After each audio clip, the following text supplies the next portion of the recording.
Hello everyone. जैसा मैं कल ही बता चुकी थी आप लोगों से कि आज का वीडियो हमारा सब्जेक्ट रिलेटेड वीडियो नहीं है, कोई चैप्टर रिलेटेड वीडियो नहीं है। आज के वीडियो में हम डिस्कस करेंगे कि हमें पढ़ना कैसे। सिंस आप लोग 12th स्टैंडर्ड में होंगे, आई होप, तभी आप ये वीडियो देख रहे हैं। तो आपके पास अभी दो प्रायोरिटीज़ होंगी, मेनली दो प्रायोरिटीज़ होंगी। फर्स्ट इज CUET, या फर्स्ट ले लो मेरे हिसाब से boards, and second is CUET।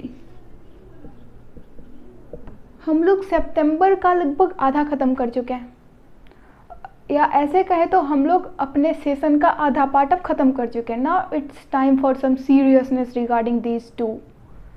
तो अब आप लोगों को सबसे बड़ा सवाल आ रहा था कि यार कैसे पढ़ें, क्या पढ़ें, मॉक टेस्ट क्या करें, सैम्पल पेपर क्या करें। There are various questions. तो अभी मैं कुछ ऐसे वीडियोस बनाऊंगी 2-3 दिनों तक जिसमें आप लोगों को सब्जेक्ट रिलेटेड कुछ आइडिया मिल जाए कि क्या पढ़ना है, कैसे करना है। तो since economics is my specialisation at some extent I can say, तो आज सबसे पहला वीडियो मैं इकोनॉमिक्स का बता रही हूँ। उसके बाद मैं और सीनियर्स से बात करूँगी, और लोगों से बात करूँगी, and after gathering many information from different people मैं आपको फिर से और ज़्यादा बताऊंगी कि भाई और सब्जेक्ट्स का कैसे पढ़ना है। बिकॉज जितना आप बात करते हो उतना ज़्यादा, वैसे तो मैं अकेले ही बता सकती हूँ, बट और लोगों से बात करने के बाद ज़्यादा इन्फॉर्मेशन मिलता है एंड एक ज़्यादा क्लैरिटी मिलती है। सो आज का वीडियो होने वाला है कि इकोनॉमिक्स हम लोग कैसे पढ़ें। तो पहले अपने बारे में बता दूँ, इकोनॉमिक्स को लेकर मेरी एक बड़ी अजीब सी रही है। अजीब कहूँ, जो भी समझना है समझो। पहले कहानी सुनो। मैं कॉमर्स ली स्टैंडर्ड 11th में, कॉमर्स स्ट्रीम, ठीक है। मुझे बहुत कुछ आइडिया था नहीं स्टार्टिंग में कि भाई क्या सब्जेक्ट्स हैं क्या नहीं है। मेरे क्लासमेट्स के तो चैप्टर्स तक ख़त्म हो रहे थे, मुझे आइडिया नहीं था कि भाई मुझे क्या सब्जेक्ट पढ़ना है। फिर इनिशियली इकोनॉमिक्स में मेरा थोड़ा ज़्यादा इंटरेस्ट रहा, थोड़ा ज़्यादा इंक्लिनेशन रहा, but I wasn't aware of the fact कि इकोनॉमिक्स पढ़ने के लिए but I wasn't aware of the fact कि आगे इकोनॉमिक्स परस्यू करने के लिए हमें मैथ्स की ज़रूरत होती है। तो आई मिस दैट मोमेंट। मैंने मैथ्स नहीं लिया ऑप्शन। अगेन अब इकोनॉमिक्स तो पढ़ना है, इंटरेस्ट आ गया भाई, इंटरेस्ट आ गया। I would like to dedicate this to my teachers, to my economics teacher particularly, कि स्टार्टिंग में उन्होंने ऐसा पढ़ाया कि भाई इंक्लिनेशन ज़्यादा हुआ। तो उसके बाद फिर एक बार हो जाता है ना कि आप किसी चीज़ को लेकर ज़्यादा इंक्लाइंड हो तो वो फिर आगे बढ़ते जाता है। कोई एक बेस मटेरियल तैयार कर दे रहा है, फिर उसके बाद आपका इंटरेस्ट उस चीज़ को लेकर ज़्यादा हो गया, फिर आप उसे आगे करते जाते हो। तो सबसे पहला तो ये कि मेरा इंक्लिनेशन ज़्यादा हुआ इकोनॉमिक्स की तरफ स्टैंडर्ड 11 से ही। तो मैं इस सब्जेक्ट को थोड़ा आउट ऑफ सिलेबस जाके भी पढ़ती थी, जिसे आउट ऑफ द बॉक्स कहा जाता है हमारे लैंग्वेज में। बट एनीवे, आज के वीडियो में मैं आपको बेसिकली बता रही हूँ कि हमें इकोनॉमिक्स पढ़ना कैसे। अगर मैं अपने अचीवमेंट बताऊँ, वैसे अच्छा नहीं लगता खुद से बताने में, बट मेरी बोर्ड्स की एक अलग कहानी रही है। I was expecting 100 out of 100 in my boards examination, but when the result came unexpectedly I got 83। I don't know how, I am not going to comment anything on this. So मेरे पास अब दो options थे, या तो मैं revaluation में दूँ, या तो मैं एक नया इम्प्रूवमेंट एग्ज़ाम का कंसेप्ट आ गया था। अब रीवैल्यूएशन में दूँ तो फिर चार तरफ से बातें आ रही थी, कोई कह रहे थे दो, कोई कह रहे थे मत दो, चार तरफ से बातें आई। Then my teacher suggested me कि इम्प्रूव रिवैल्यूएशन में बढ़ेगा नहीं बढ़ेगा, नो वन नोज, उससे अच्छा इम्प्रूवमेंट दे लो। अब CUET भी लगे हाथों थे, तो फिर मैंने सोचा यार इम्प्रूवमेंट ही दे लेते हैं। पहले एग्ज़ाम में आया 83, इम्प्रूवमेंट में आ गया 98। एंड बाय कन्वेंशन ऐसा होता है कि होते आया है कि हमारा जो सप्लीमेंट्री एग्जामिनेशन होता है CBSE का, उसका क्वेश्चन डिफिकल्ट होता है as compare to board examination. In fact मैं उस क्वेश्चन की तारीफ़ करते ना थकूँ। मैंने जो एग्ज़ाम दिया था सप्लीमेंट्री का, इम्प्रूवमेंट एग्ज़ाम, बहुत अच्छा एग्ज़ाम, बहुत अच्छा क्वेश्चन था उसका। So I got 98 in that. Again CUET में I got 100 percentile in economics, that is 200 out of 200। तो ये रही मेरी कुछ तारीफ़ें अपने मुँह जो मैंने की है। But anyway, now let's come to the topic. Economics कैसे पढ़े, बहुत सारे बच्चों की बातें आ रही है। तो मैंने क्या प्रायोरिटीज़ बताई, पहला आप बोर्ड्स है, दूसरा CUET है। तो इन दोनों का कैसे साथ लेके चले।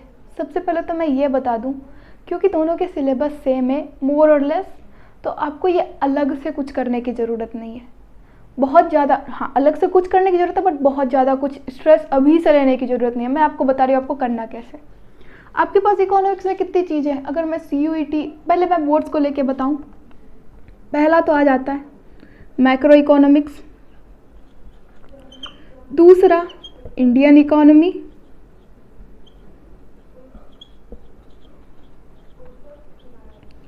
Indian economic development it is,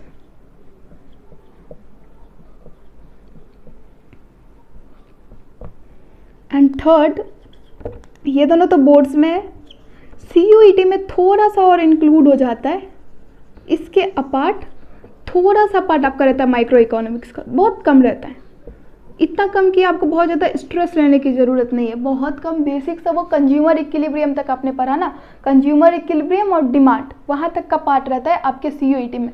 वैसे तो हमारे में एक लाइक कॉस्ट से भी शायद क्वेश्चन था, but it was way too basic. बस एक क्वेश्चन उन्होंने सिलेबस में भी मेंशन नहीं करा है शायद कि कॉस्ट से क्वेश्चन रहेगा, बट एक क्वेश्चन था और ये बहुत बेसिक था, तो आपको इतना वो फिर कॉस्ट आप पूरा पढ़ो वो करने की ज़रूरत नहीं है। मेनली आपका इसमें डिमांड तक रहता है, डिमांड, इलास्टिसिटी एंड ऑल। तो अब हमें 3 चीज़ें लेके चलनी है। अब आप कहोगे कि भाई बोर्ड्स का पैटर्न डिफरेंट है एंड CUET का पैटर्न डिफरेंट है, तो दोनों के लिए अलग से कुछ तोप मारना पड़ेगा। Wait my dear, wait. Now सबसे पहली चीज, मैक्रो इकोनॉमिक्स कैसे पढ़ें। फर्स्ट इज मैक्रो इकोनॉमिक्स कैसे पढ़ा जाए। मैक्रो इकोनॉमिक्स में क्या है ना, बोर्ड्स तो आपका जो है वो तो है ही, CUET में थोड़े से कुछ एडिशंस हो जाते हैं। कहाँ पे हो जाते हैं, आपका जो नेशनल इनकम वाला चैप्टर है उसमें हम लोग सिर्फ national income and it's component को पढ़ते हैं, लेकिन इसमें एक रिलेटेड एग्रीगेट भी आ जाता है CUET के सिलेबस में, तो आप उसे थोड़ा सा एक बार पढ़ लोगे, बहुत कुछ नहीं है उस चैप्टर में। आपको नेशनल इनकम का सारा उसके कंपोनेंट्स को आ रहा है कैलकुलेट करने, तो एग्रीगेट को उसके तो हो ठीक है, वो एक national disposable income, personal disposable income, वो सारा एक थोड़ा सा इंक्लूड हो जाता है इसमें, आप कर लोगे, मुझे पता है वो बहुत ज़्यादा कुछ नहीं है उसमें। फिर उसके बाद आपका जो भी है वो सारा एज इट इज़ है, थोड़े से लाइक अगर मैं I would recommend you to follow Sandeep Garg,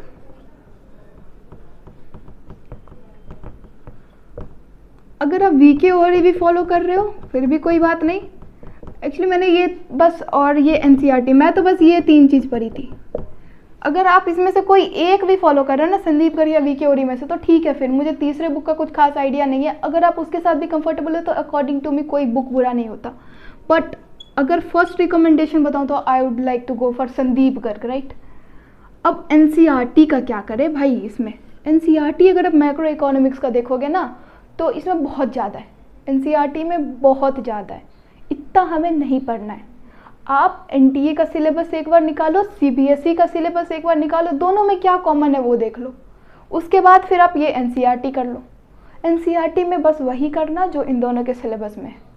बहुत ज़्यादा मैं बताऊंगी नहीं कि ये कंपलसरी है कि आप मैक्रो इकोनॉमिक्स में NCERT करो ही करो, आप स्किप भी कर सकते हो, बट आई सजेस्ट ये कि एक बार बस वो बेसिक्स थोड़ा देख लेना, क्योंकि NCERT में बहुत डेप्थ में चला जा रहा है। डेप्थ नहीं, वो उसका एरिया ही बढ़ा दे रहा है कि भाई आपको जितना पढ़ना है उससे ज़्यादा पढ़ा रहा है आपको। तो NCERT आप स्किप कर भी सकते हो, या अगर कर ले रहे हो एक बार तो बढ़िया है।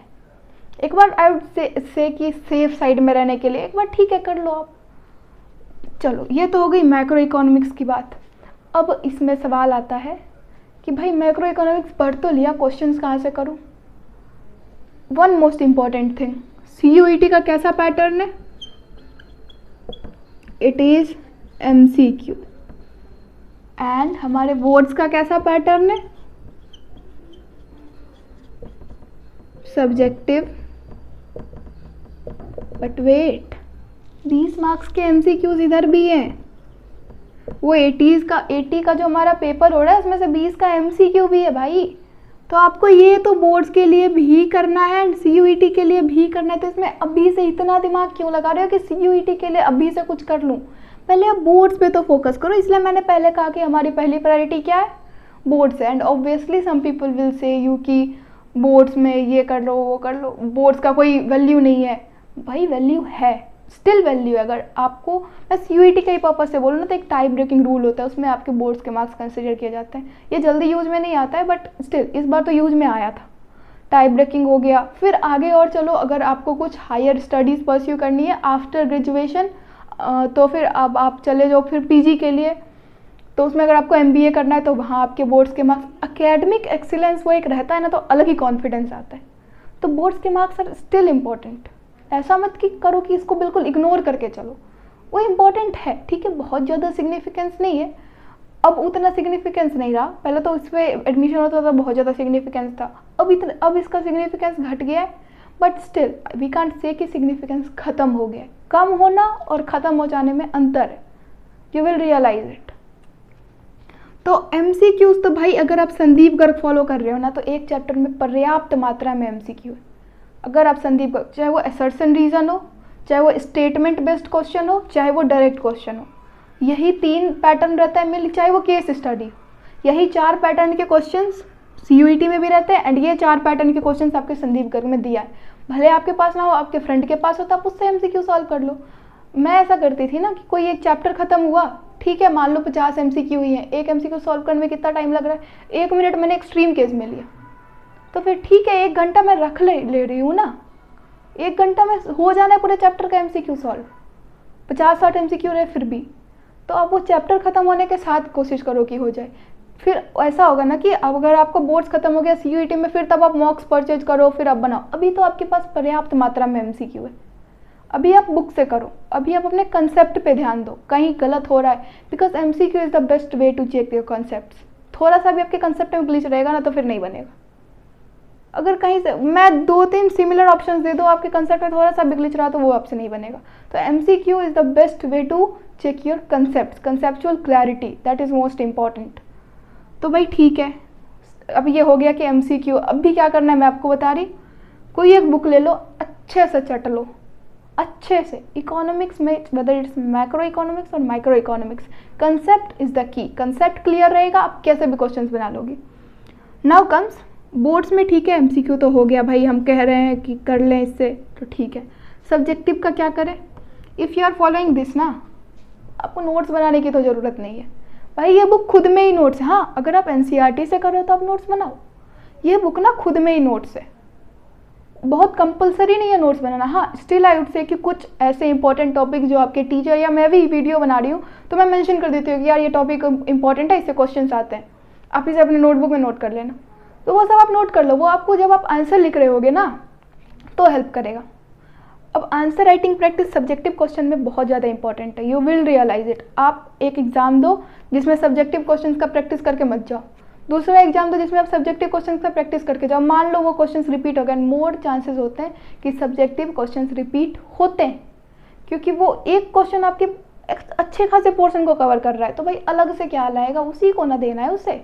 एक बुक है, एक क्वेश्चन है, एक चैप्टर है, वो एक क्वेश्चन उस चैप्टर का कोई इंपॉर्टेंट पार्ट कवर कर रहा है, तो वही बोर्ड्स में आएगा ना, सिंपल सी बात है। तो मैक्रो इकोनॉमिक्स के लिए मॉक टेस्ट मैं अभी नहीं बोल रही हूँ किसी को खरीदने, अभी, क्योंकि वो ओवर प्राइस्ड भी है। मुझे ऐसे मैसेजेज आए कि भाई मैं डिस्काउंट दे रहा हूँ, but still it was over priced. मैं आपको कुछ वेबसाइट सजेस्ट की थी, बट आई सजेस्ट कि अभी आप मॉक टेस्ट एटलीस्ट इकोनॉमिक्स वगैरह का तो मत लो, ठीक है। अभी आप मॉक्स भूल जाओ, मॉक टेस्ट ठीक है हम खरीदेंगे, थोड़े लेट में खरीदेंगे, अभी नहीं। अभी आप अपने कंसेप्ट पे, अपने सिलेबस कवरेज पे ध्यान दो। ये तो हो गया। अब सब्जेक्टिव क्वेश्चंस वो भी हो गया। अब आता है भाई बोर्ड्स का प्रैक्टिस कैसे करें, क्योंकि बोर्ड्स में sample paper is way too important. And economics का अच्छा सैम्पल पेपर ढूंढना, भाई मुझे तो पसीने आ गए थे, अच्छा नहीं मिल रहा था मुझे।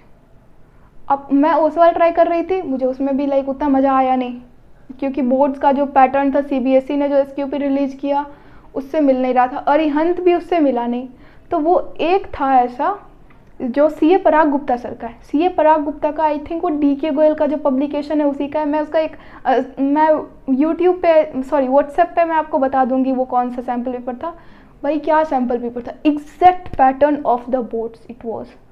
बोर्ड्स का जो सैम्पल पेपर था उसका एग्जैक्ट पैटर्न में वो that sample paper was given to me by my accounts teacher, उन्होंने मुझे दिया था, क्योंकि मैं बोल रही थी भाई इकोनॉमिक्स का तो मिल नहीं रहा। हाँ, PYQs आर इम्पॉर्टेंट, बट अब ये सब छोड़ो, अभी कंसेप्ट पे ध्यान दो।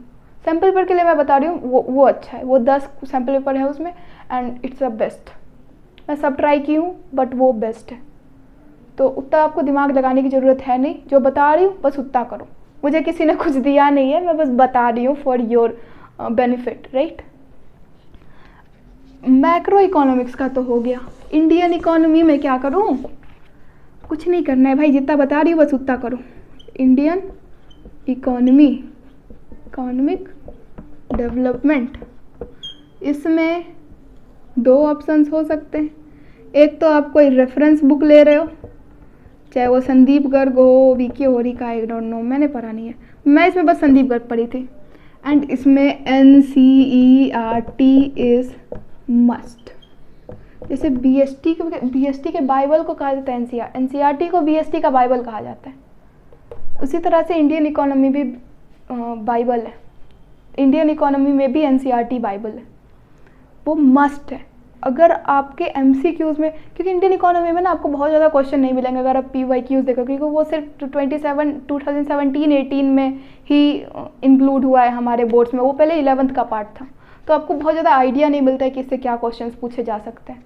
और वो MCQs आपको ऐसे ऐसे दे देगा ना भाई, असर्शन रीजन में 2 लाइन ऐसे उठा के दे देगा ना, बन नहीं पाएगा आपसे, मैं कसम से बता रही हूँ। एंड वो लाइन NCERT का एग्जैक्ट लाइन होता है। तो NCERT इंडियन इकोनॉमी में मस्ट है। आप उसका एक एक लाइन अच्छे से पढ़ो, समझो, सिर्फ पढ़ो मत, आप चीज़ों को रिलेट करो, फिर आपसे बनेगा। एंड NCERT में तो भाई इंडियन इकोनॉमी का एक एक लाइन पढ़ना, मैं बता रही हूँ, मैं पर्सनली बता रही हूँ आपको, क्योंकि आई हैड सीन कि मेरे फ्रेंड्स ना ये नहीं किए थे एंड लास्ट में कुछ ऐसे क्वेश्चंस आ गए थे प्री बोर्ड में जिसमें दे वर लाइक यार ये तो बुक में ही नहीं है। इसलिए कि बुक में तो है, कौन सा बुक पढ़ रहे हो तुम लोग। Then it was in NCERT। तो NCERT इंडियन इकोनॉमी में मस्ट है, पढ़ो ही पढ़ो। And apart from boards, CUET में अगर कुछ इंक्लूड होता है इंडियन इकोनॉमिक डेवलपमेंट में, तो वो एक इंफ्रास्ट्रक्चर वाला चैप्टर था हमारे टाइम में, अगर आप में शायद ये हो तो, एक पॉवर्टी वाला चैप्टर था, और हाँ इंफ्रास्ट्रक्चर, पॉवर्टी, बस यही 2 थे, या एक और था कुछ, वो मुझे अच्छे से याद नहीं है। बट आपको आपके CUET में वो पूरा है, तो आपको वो पूरा बुक पढ़ना ही है। आप चाहो तो अभी भी कर सकते हो वो चैप्टर, एक बार पढ़ लो, बाद में फिर अच्छे से कर लेना, बिकॉज आपको बोर्ड्स और CUET में हमारे टाइम में तो था भाई अच्छा खासा टाइम जिसमें मैं वो सारे चैप्टर्स कर सकूँ। अगर आपका मन है तो अभी कर लो, फ्री हो अभी, कम प्रेशर है अगर आपके ऊपर। लेकिन अगर नहीं भी हो पा रहा है, ज़्यादा प्रेशर है जैसे हमारे पे हुआ करता था, तो ठीक है बाद में कर लेंगे, बहुत ज़्यादा टेंशन मत लो, अभी आप बोर्ड्स पे बेसिकली ध्यान दो। चलो ठीक है भाई, इंडियन इकोनॉमिक डेवलपमेंट भी हो गया, कैसे करना है, इसमें भी प्रैक्टिस इज मस्ट, क्योंकि आप NCERT से पढ़ रहे हो। हाँ संदीप गर्ग मैं ये नहीं कहूँगी कि आप अगर NCERT से पढ़ रहे हो तो वो मत खरीदो भाई, आपको नोट्स में हेल्प करने वाला है, वो टीचर की ज़रूरत नहीं पड़ेगी, और ना ही कोई टीचर आपको इंडियन इकोनॉमी में से पढ़ाएंगे। इसमें टीचर का क्या काम है भाई, थियोरेटिकल सब्जेक्ट है, कोई कंसेप्चुअल तो है नहीं, तो आपको खुद से ही करना है। आप NCERT पढ़ो, संदीप गर्ग पढ़ो, फिर NCERT पढ़ो, फिर नोट्स बनाओ। Sandeep Garg will help you in making notes, क्योंकि वहाँ पे ना वो सारे NCERT में अलग से नहीं दिए होते कि ये सारे पॉइंट्स हैं, यहाँ पे ये टॉपिक है, यहाँ पे ये इंपॉर्टेंट है, इसे ऐसे पॉइंट्स निकालने। एक बार NCERT पढ़ के संदीप गर्ग पढ़ो, या पहले संदीप गर्ग पढ़ के फिर NCERT पढ़ो, दोनों को साथ लेके चलो, फिर आपको बाद में नोट्स बनाने की भी ऐसी ज़रूरत नहीं पड़ेगी। ठीक है, अब देखो भाई ये तो हो गया, बोर्ड्स का काम ख़त्म। Now we are coming to CUET। एक नया चीज़ इंक्लूड हो गया महाराज, दैट इज़ माइक्रो इकोनॉमिक्स। बहुत टेंशन लेने की बात नहीं है, अभी इसे छोड़ सकते हो, बेसिक सा है, कंज्यूमर इक्विलिब्रियम और वो डिमांड, इलास्टिसिटी ऑफ डिमांड तक का कम क्वेश्चन आते हैं, बट स्टिल करना है आपको, कम आते इसी से नहीं कि छोड़ दें, करना है आपको। एंड वो कैसे करेंगे भाई, जैसे किए थे ना 11th में, उतना आप बस कर लो, कोई नोट्स होगा आपका पढ़ा हुआ, कोई बुक होगा, एक बार लास्ट में पढ़ लोगे, वो बोर्ड्स के बाद आप पढ़ लेना, अभी इस पर आप ध्यान मत दो। मैं जैसा कहते मैं उसके अकॉर्डिंग आपको बता रही हूँ, अभी आप इस पर ध्यान मत दो, क्योंकि बहुत ही बेसिक क्वेश्चन आने हैं इससे, या ठीक है बहुत डिफिकल्ट भी आ गया ना, बिकॉज इस बार आ गए थे क्वेश्चन कंज्यूमर इक्विलिब्रियम से कुछ अच्छे खासे, तो वो बच्चे परेशान हो गए थे फिर कि यार मैं तो पढ़ के नहीं गया था माइक्रो इकोनॉमिक्स। भाई किसने नहीं कहा था पढ़ के जाने को, है हमारे CUET के NTA के सिलेबस में दे रखा है, तो पढ़ना है आपको, बट अभी छोड़ दो, बाद में आप कर लेना इसे। And one most important thing, CUET में मॉक्स कंपलसरी है, मॉक्स कंपलसरी, बहुत ज़्यादा आप मत करो। अगर आप, मैंने क्या कहा, अभी आप अगर एमसीक्यू प्रैक्टिस कर रहे हो बोर्ड्स के लिए, तो वही तो फिर आपको सीयूईटी में भी हेल्प करना है। तो वो बहुत ज़्यादा टेंशन मत लो, बट वो बोर्ड्स एक बार हो जाए उसके बाद आप कुछ मॉक्स परचेज कर लो अफोर्डेबल सा, मैं आपको तब भी बता दूंगी। अब भी आप मॉक्स के बारे में मुझसे मत पूछो कि कौन सा मॉक खरीद लूँ, क्या कर लो। हाँ, अगर आपको कहीं फ्री में कुछ मिल रहा है तो तुम प्रैक्टिस इट। अब ये सोच के मत प्रैक्टिस करना है कि भाई मुझे ये बोर्ड्स में हेल्प करेगा, सीयूईटी में हेल्प करेगा। Practice it for the sake of your concept. आपको मॉक प्रैक्टिस करने से, एमसीक्यूज प्रैक्टिस करने से कंसेप्ट का क्लैरिटी मिलेगा। अभी कुछ भी ना आप ओरिएंटेड मत करो कि हाँ भाई ये इसमें हेल्प करेगा इसलिए करूँगा, ये कॉज एंड इफेक्ट करना बंद करो। करना है बस, it's a process, enjoy the process. मैंने क्या कहा, मेरा इंटरेस्ट डेवलप हुआ इकोनॉमिक्स में। ठीक है, स्टार्टिंग में एक टीचर ने कराया, मैं बता रही हूँ, एंड वहाँ से इंटरेस्ट डेवलप हुआ, एंड वहाँ से फिर आउट ऑफ सिलेबस हो या सिलेबस हो, I didn't care, even I don't care, I still don't care about that. मैं अभी भी लाइब्रेरी जाती हूँ तो भाई they look for accounts and law, and मैं इकोनॉमिक्स की अच्छी सी बुक ढूंढती हूँ जो मुझे समझ आए, बिकॉज मेरा मैथ्स नहीं था, बट स्टिल मैथ्स भी करना ही है, तो वो आप कर लो। ऐसा नहीं कि आप कुछ गोल ओरिएंटेड सा करो। ठीक है, अभी है कुछ, I will not suggest you कि आप सिलेबस के बाहर कुछ पढ़ो, बट जो सिलेबस में है उसे होल हार्टेडली करो, उसमें कोई कटौती मत करो। मॉक्स का मैं आपको बता दूंगी, सैम्पल पे मैं आपको बता चुकी हूँ, बट अभी क्या करना है इज मोस्ट इंपॉर्टेंट। बाद में क्या करना है वो बाद में देखेंगे। अभी क्या करना है, कंसेप्ट पे ध्यान दो। आपके स्कूल में जो हाफ ईयरली पीरियोडिक हो रहा है उन सब में अच्छा करो, वो उससे ना आपका एक रिवीजन होते जाएगा। आपका एक मान लो ना हाफ ईयरली में कुछ पोर्शन आ रहा है, वो फिर बोर्ड्स में आना है। अगर हाफ ईयरली में उसमें आपको 80 में 80 आ रहा है, तो फिर बोर्ड्स में तो वो आधा पोर्शन तो आपका 50% पोर्शन तो आपके सिलेबस का कवर्ड है ना। मेनली वो 75% था हमारे टाइम में, 75% से हाफ ईयरली होता था। 75% तो कवर है ना, फिर 25% है, फिर उस वक्त तो और भी कुछ करना है ना, में और भी बहुत सारे सब्जेक्ट्स हैं। तो अभी मेनली क्या करना है, आपके जो चल रहा है फ्लो में चलो, अच्छे से करो, प्रेजेंट पे ध्यान दो, बाकी टेंशन मत लो, क्योंकि लास्ट ईयर भी यही हुआ है। बच्चों के एंजाइटी का फ़ायदा उठाते हैं ये कुछ, मैं नाम तो नहीं लूँगी भाई किसी का, बट वो बच्चों के एंजाइटी का फ़ायदा उठाते हैं। बच्चे परेशान है तो भाई बेच रहे हैं अपना। अरे शांत हो जाओ भाई, एंड बच्चे भी शांत हो जाओ। वो तो फिर अपॉर्चुनिटी देखेंगे, वो तो फिर देख रहे हैं डिमांड है, या डिमांड वो क्रिएट करते रहे डरा डरा के, सप्लाई वो दे देंगे, उनका फ़ायदा है।